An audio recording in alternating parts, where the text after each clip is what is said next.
Saudações! Há dias celebramos o Pentecostes. Mas o que é o Pentecostes? Geralmente o Pentecostes é explicado como o acontecimento referido em Atos capítulo 2. Neste mesmo dia em que se realizou o cumprimento da promessa, estavam 120 pessoas reunidas. E de repente veio um som como que um vento forte, e os discípulos começaram a falar em outras línguas, conforme o Espírito Santo lhes concedia. A partir deste dia, os discípulos passaram a falar poderosamente de Jesus. E dentro de algum tempo, já havia milhares de pessoas a seguir Jesus. O Pentecostes inclui o falar em línguas estranhas e a manifestação de sinais de poder, mas é muito mais. Vista esta experiência pentecostal, equipar o discípulo para o seu ministério. O Pentecostes significa o começo de uma nova dinâmica causada pelo derramamento do Espírito Santo sobre os discípulos de Jesus. O Pentecostes é a realização de uma nova qualidade de vida e um novo ministério, conforme profetizado pelos profetas e prometido por Jesus antes da sua ascensão aos céus para junto do Pai. Esta qualidade de vida é a expressão da intimidade pessoal que o remido tem com o Pai através de Jesus e no poder do Espírito Santo. Paulo explicou como chegamos ao Pai em Efésios capítulo 2, versículo 18, que diz: porque por ele, isto é Jesus, ambos temos acesso ao Pai em um mesmo Espírito.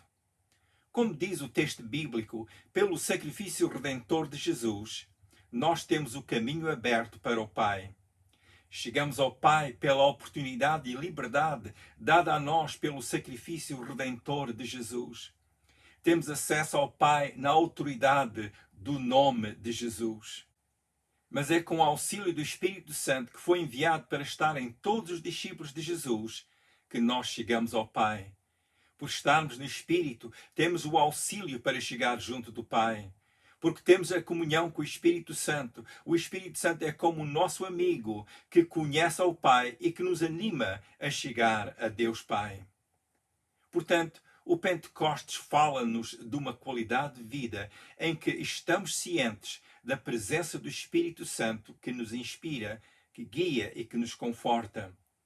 Estamos cientes da nossa participação junto com o Espírito Santo na missão em que representamos Jesus. Posso ilustrar o princípio desta nova qualidade de vida comparando com o casamento. Com o casamento há uma nova qualidade de vida que se instala. A vida passa a ser partilhada com outra pessoa. Assim é com a presença do Espírito Santo na vida do discípulo de Jesus. Lemos em João, nos capítulos 14 a 16, as referências de Jesus ao que seria a obra do Espírito Santo nos discípulos. O Espírito Santo viria habitar connosco, como diz João 14, 17. O Espírito Santo viria para ser o consolador dos discípulos, como diz João 14, 16. O Espírito Santo viria para ensinar e guiar os discípulos de Jesus, como diz João 14, 26 e capítulo 16, versículo 13. O Espírito Santo dá-nos o que é de Jesus, como diz João 16, 15. E aí Jesus disse: tudo quanto o Pai tem é meu, por isso vos disse que há de receber do que é meu e vos há de anunciar. Como podemos observar pelas Escrituras, como discípulos de Jesus, nós necessitamos da constante presença do Espírito Santo. O Espírito Santo está presente porque há necessidade de ele estar presente. Nesta reflexão vamos considerar a ação do Espírito Santo sobre os discípulos. Iremos ver que o Espírito Santo está presente para nos ensinar a sabedoria de Deus e para, através de nós, manifestar os dons e também para nos auxiliar nos ministérios espirituais.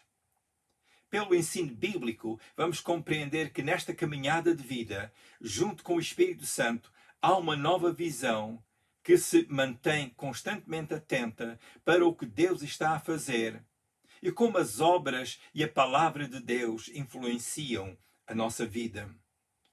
Vamos tomar como exemplo de estudo os cristãos da cidade de Corinto e como faziam a obra da evangelização e se relacionavam com o Espírito Santo. A Epístola aos Coríntios mostra claramente qual estava sendo a conduta destes discípulos e porque foi necessário haver uma mudança de entendimento e comportamento espiritual por parte destes cristãos.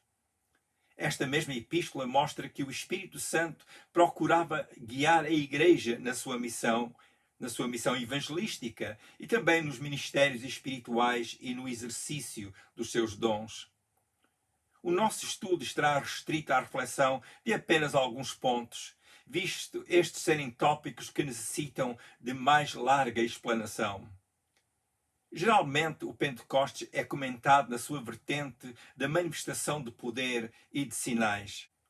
O encorajamento sobre estas atividades é bom e necessário, mas como será observado, o ministério do Espírito Santo, além de ser mais amplo, está intimamente ligado à formação do discípulo, de modo a que a vida do discípulo e o exercício do seu ministério seja segundo o propósito de Deus, que é sempre mais elevado que a nossa compreensão. A igreja de Corinto estava dedicada à busca da sabedoria e à manifestação dos dons espirituais. Mas nesta sua busca havia falta de uma visão afinada sobre a redenção que Deus Pai providenciou através de Jesus. Estes cristãos necessitavam de estar mais receptivos quanto à sabedoria de Deus revelada na obra da redenção do ser humano. Estes cristãos necessitavam de entender melhor qual a operação do Espírito em relação aos dons e ministérios. Acerca destes, Paulo disse em 1 Coríntios capítulo 12, versículo 11: Mas um só e o mesmo Espírito opera todas estas coisas, repartindo particularmente a cada um como quer. Os discípulos em Coríntio realmente falavam de Jesus aos seus vizinhos e, como Paulo diz, também não lhes faltava dom algum. 1 Coríntios 1, 7. Porém, havia uma certa falta. Esta falta era a compreensão de como o Espírito Santo operava e qual a obra que o Espírito Santo fazia. Alguns pensavam que os dons estavam em suas mãos para fazer como quisessem. Paulo explicou que é o Espírito Santo que reparte a cada um como ele quer. E este é um ponto importante, porque tenho observado como há pessoas que agem com uma certa arrogância, dizendo que eles têm os dons e esquecem-se que realmente é o Espírito Santo que faz a obra e não a pessoa com a sua vontade ou com a sua própria inspiração. Paulo, compreendendo a importância dos dons, encorajou aos cristãos a buscarem os melhores dons. 1 Coríntios capítulo 12, 31, ele diz: Portanto, procurai com zelo os melhores dons, e eu vos mostrarei um caminho ainda mais excelente. Havia um caminho melhor do que aquele que os cristãos em Coríntio estavam a caminhar. Neste melhor caminho, através da igreja, haveria contínua revelação do grande plano de Deus. Na sua compreensão carnal, os coríntios estavam a perder um melhor e maior valor espiritual. Era necessário eles terem a visão bíblica sobre a presença e obra do Espírito Santo. Logo no início da primeira epístola aos Coríntios, nós vimos que um dos primeiros pontos que Paulo enfatizou nesta sua epístola aos Coríntios é a centralidade do significado da cruz na pregação e como a melhor sabedoria é aquela que é revelada por Deus através do Espírito Santo e não a que vem das pessoas. Ao lermos os primeiros 2 capítulos de 1 aos Coríntios, vimos que havia entre aqueles cristãos um desvio doutrinário quanto à essência do Evangelho. Como iremos ver, neste desvio, a obra do Espírito Santo em revelar a sabedoria de Deus estava sendo marginalizada. Em seu lugar, aqueles discípulos falavam do Evangelho como sendo uma melhor sabedoria, melhor do que era promovida noutras correntes da filosofia nos seus dias. Entre os coríntios haviam os que queriam remover a referência à cruz da proclamação do Evangelho. Estas pessoas queriam apresentar um Evangelho que agradasse ao paladar da sociedade, da ocasião. No tempo da primitiva igreja, entre várias crenças religiosas e filosóficas que proliferavam, as que se destacavam mais eram os que atribuíam muita importância ao cultivo do conhecimento e sabedoria. Na cultura da época, que dava bastante valor ao cultivo da mente e às qualidades atléticas, a sabedoria e conhecimento eram vistos como os melhores meios para a pessoa progredir e na sua jornada chegar até mais perto dos deuses. Algumas das crenças da ocasião sustentavam a visão de que, pelo melhoramento pessoal através da iluminação, que seria possível ao ser humano libertar-se das limitações que aprisionavam a sua alma e o seu espírito e ser mais parecido então com os deuses.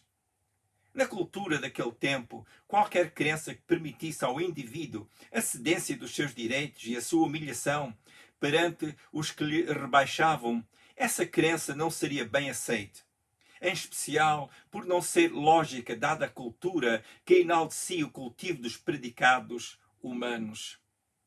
A cultura daquele tempo dava muita importância ao heroísmo, à valentia, tanto mental como física. Por isso, a mensagem de que o Filho de Deus veio ao mundo e que se deixou crucificar pelo ser humano, que foi criado pelo próprio Filho de Deus, não lhes fazia muito sentido.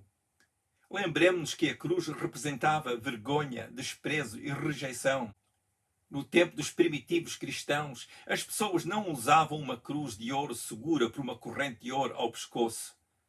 Nas ideias das pessoas, um herói, que é a pessoa que vence os seus obstáculos e é aquele que salva as pessoas do sofrimento, esse herói nunca se entregaria aos tiranos.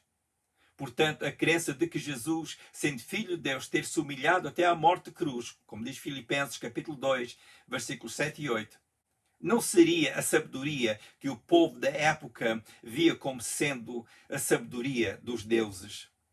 A cultura da ocasião louvava a sabedoria, pois acreditava que pela sabedoria as pessoas poderiam subir acima de toda a espécie de fraqueza humana e salvar-se. Foi por esta perspectiva filosófica ser tão popular naquele tempo que houveram cristãos que apresentavam Jesus como Salvador, aquele que curava os enfermos e que ajudava os necessitados e que levava as pessoas para o céu. Todavia, alguns destes cristãos estavam a omitir o sacrifício expiatório de Jesus. Eles estavam a omitir do seu relato do Evangelho a parte que Jesus foi rejeitado, humilhado e pregado numa cruz e que ali morreu pelos pecadores. Perante esta tendência entre alguns cristãos, Paulo fez a questão de afirmar o Evangelho dizendo que este é a sabedoria de Deus. Poderá ler mais sobre este aspecto em 1 Coríntios, capítulo 1, versículos 18 a 25. Paulo dizia que pregava a Cristo crucificado, que é loucura para os gregos e escândalo para os judeus.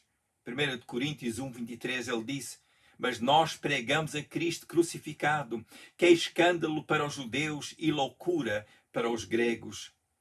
Para os gregos, a sabedoria revelada na crucificação era totalmente contrária às suas crenças e por isso era loucura para eles. Mas para os judeus, a proclamação por parte dos cristãos que o Messias foi rejeitado e morto na cruz era escandaloso. Ainda mais, visto está escrito na lei que o que fosse pendurado no madeiro seria maldito. Deuteronômio 21, versículo 23. Falar de Jesus crucificado como sendo o Messias dos judeus era uma história que eles não podiam aceitar. Achavam isso ofensivo. Paulo explicou que foi pela cruz que Deus, que é maior em sabedoria que ao ser humano, revelou a sua sabedoria. A razão da morte de Jesus na cruz é vital para a nossa salvação e paz com Deus. Para nós, a cruz representa o primeiro e mais importante passo que demos para a nossa salvação.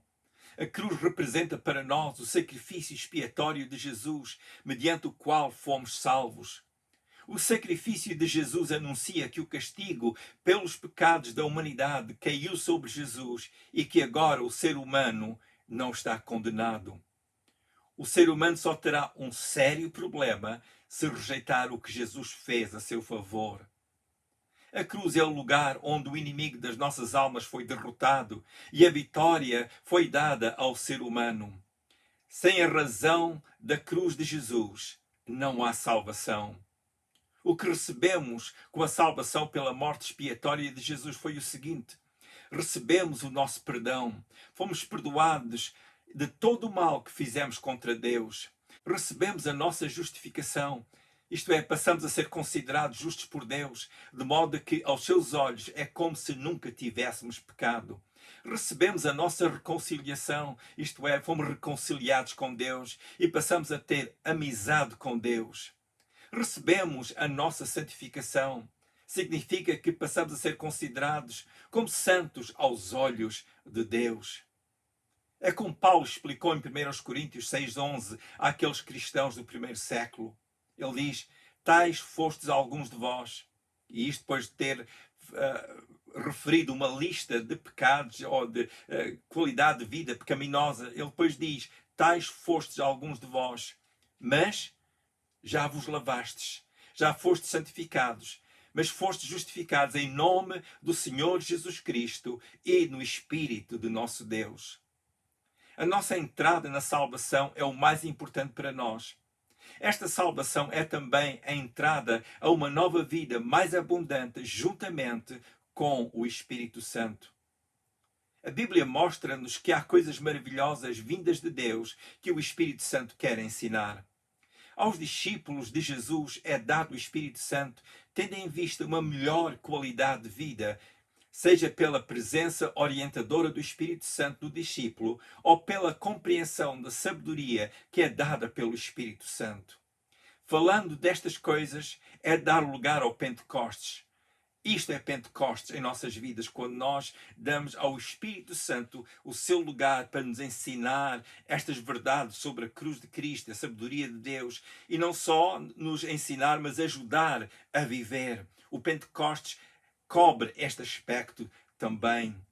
O Espírito Santo vem a nós, dando-nos o conhecimento que nós necessitamos. Paulo caracterizou a sabedoria que falava como sendo a sabedoria de Deus. Em 1 Coríntios capítulo 2, versículo 7, ele diz: mas falamos a sabedoria de Deus, oculta em mistério, a qual Deus ordenou antes dos séculos para a nossa glória. Quando Paulo falava com os eruditos da ocasião, ele não falava segundo a sabedoria dos ilustres daquele tempo. Ele falava a sabedoria de Deus. Ele falou aquilo que foi revelado pelo Espírito Santo. A revelação que Deus ao longo do tempo tinha dado através de Moisés e dos profetas continha tanta sabedoria e conhecimento que os estudantes das Escrituras ainda estavam no início de a entender. Porém, vindo o Espírito Santo que investiga as profundezas de Deus, ele a revelou a nós. Paulo disse em 1 Coríntios capítulo 2, versículos 9 e 10: mas como está escrito, nem olhos viram, nem ouvidos ouviram, nem jamais penetrou em coração humano o que Deus tem preparado para aqueles que o amam. Mas Deus nos revelou pelo Espírito, porque o Espírito a todas as coisas perscruta, até mesmo as profundezas de Deus. É como Paulo estivesse a dizer: é pelo auxílio do Espírito Santo que agora podemos entender mais do que Deus estava a dizer através dos profetas e de Moisés. Para Paulo, não era só falar a sabedoria de Deus, mas era também a manifestação do poder do Espírito Santo que estava presente a confirmar o que era anunciado. Pelo Espírito Santo conhecemos o que nos é dado gratuitamente por Deus. 1 Coríntios 2, 12 diz: mas nós não recebemos o Espírito do mundo, mas o Espírito que provém de Deus, para que pudéssemos conhecer o que nos é dado gratuitamente por Deus. Falamos palavras de sabedoria que o Espírito Santo ensina, como Paulo disse em 1 Coríntios 2,13. É por esta sabedoria que conhecemos o que temos e que nos é dado pelo Espírito de Deus. A sabedoria deste mundo não entende estas coisas. Comparamos as coisas espirituais com as espirituais, como Paulo disse em 1 Coríntios 2,13. Significa que o Espírito Santo ajuda-nos a entender melhor a palavra de Deus, de modo a ter mais entendimento das coisas espirituais. Pela obra do Espírito Santo, entendemos com maior amplitude o que é de Deus. Paulo explicou que pelo Espírito Santo discernimos bem todas as coisas. 1 Coríntios 2,15. Significa que temos em nós o auxílio do Espírito Santo para examinarmos e a conhecer bem os assuntos que estiverem perante nós. Ao ser contemplado o exercício dos dons e ministérios, estes terão o seu impacto precisamente pela obra do Espírito Santo que nos foi enviado da parte do Pai. Porque o Pentecostes foi dado por Deus para que, sob a multiforme unção do Espírito Santo, pudéssemos ministrar, temos que continuar a esperar o contínuo enchimento de nossas vidas com o Espírito Santo. Há muito mais para estudar sobre este assunto, algo que devemos fazer. Mas por agora é bom refletir o Pentecostes sobre esta mensagem e pela fé receber a ação do Espírito Santo em relação a nós e através de nós para com outras pessoas. Há duas realidades que são importantes e que levamos connosco mediante a leitura de 1 Coríntios capítulos 1 e 2, 12 e 14. Uma é a centralidade da cruz de Cristo na nossa doutrina e a outra é a sabedoria do Espírito Santo que recebemos pela revelação que Ele nos dá. Isto também é celebrar o Pentecostes. Estas duas vertentes são importantes, visto que nos ajudam a discernir os dias em que vivemos e a viver o Evangelho no poder do Espírito Santo. No tempo em que vivemos, é bom darmos importância a estes dois pontos. A constante referência à sabedoria de Deus revelada na cruz. O constante cuidado em estarmos cientes da orientação que o Espírito Santo nos quer dar. O mais importante de tudo é reconhecer que Jesus morreu por nós na cruz para nos salvar. Resta agora a cada pessoa decidir se quer aceitar livremente a oferta gratuita de Jesus.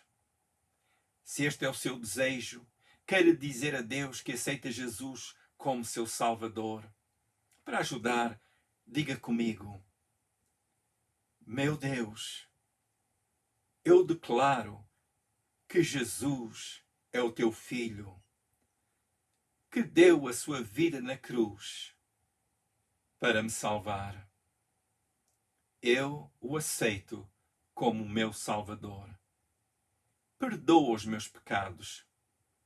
Eu recebo também pela fé a promessa do Espírito Santo. Em nome de Jesus, eu faço esta oração. Se fez esta oração, saiba que Deus ouviu e aceitou. Leia um pouco da Bíblia todos os dias e tenha um tempo para estar com Deus e falar com Ele. Se desejar mais informação, entre em contato comigo pelo meu e-mail que segue. Se estes vídeos lhe têm edificado, partilhe com outras pessoas.